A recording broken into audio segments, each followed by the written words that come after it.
Hey everyone, and welcome to ICP. We are entering week 11.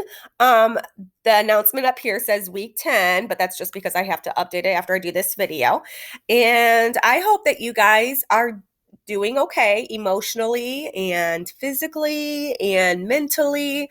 I know right now it's a time of concern, and we're all trying to figure out our way as we go through here and navigate what e-learning, extended e-learning is going to be like, plus all the other stressors of watching siblings, having jobs, going through the normal high school issues and just a little bit of everything. So, if you need some time, I understand completely. Just reach out.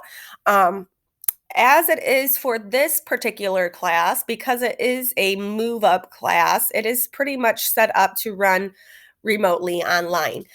There's going to be a couple of changes made, and I'll show you what I mean. And I'm still trying to wrap my mind around this because even if I don't see you, you often have a chance to see someone else there. So if you need things printed off, for instance, we won't have that capability necessarily at the Move Up Academy. So, um, for instance, we did packets for week 10 here for energy.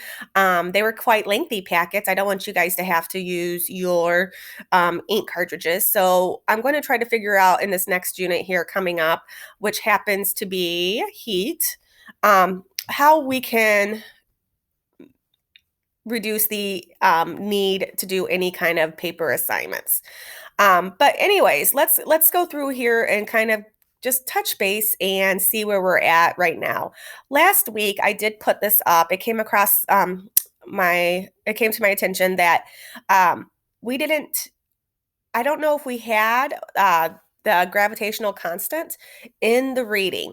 The potential energy equation, when you're looking at energy, is PE equals mgh, mass times gravity times height. And the thing with mass times gravity is that's often force. If you're given a force, you don't have to worry about this gravitational constant because mass times gravity right here is the force, and it's known commonly as weight.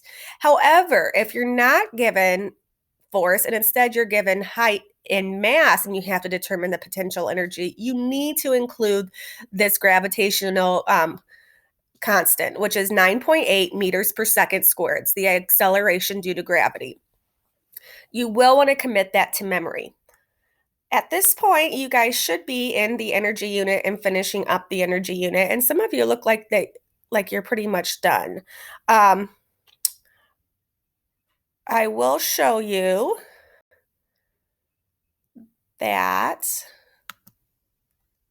we do have energy. Oh, this is going to be fun.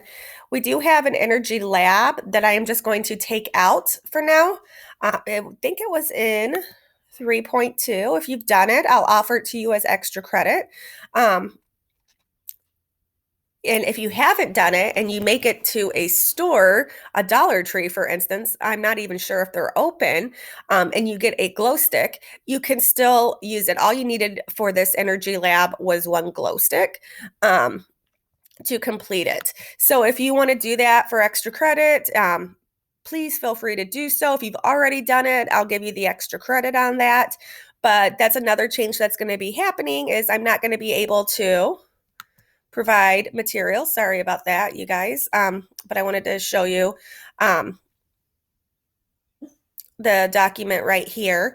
We're not going to be able to provide materials at the Move Up Academy for you. So it's going to be a little bit more tricky to do the actual hands-on lab. I'll see what I can find for materials that you can use around the house. I think with the heat unit, we should be able to be okay. But some of the other ones, we might have to cut down on our lab options.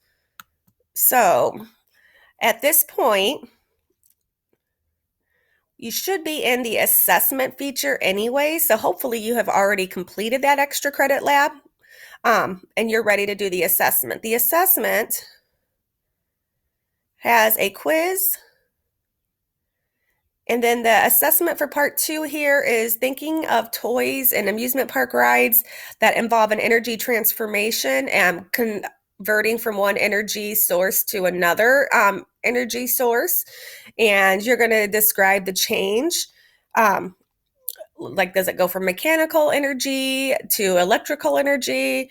Does it go from electrical energy to thermal energy? So you're going to think of something. I'm just going to ask you not to use the glow stick. Think of your favorite action toy or amusement park ride and explain the transformations. Keep in mind conversions between potential and kinetic energy. Remember, as potential energy decreases, kinetic energy is increasing, as well as transformations between different other forms of energy. I would like you to draw a diagram, and you can complete this on Google Doc, Google Drawing, slides. It's up to you for this. It's whatever you're most comfortable using, okay? We will start Unit 4. We're going to stay on track here. We're going to start Unit 4 next week. You'll have it posted by the weekend, the materials that you'll be using in Unit 4, okay? I hope this helps. Email me with questions and take care of yourselves, okay?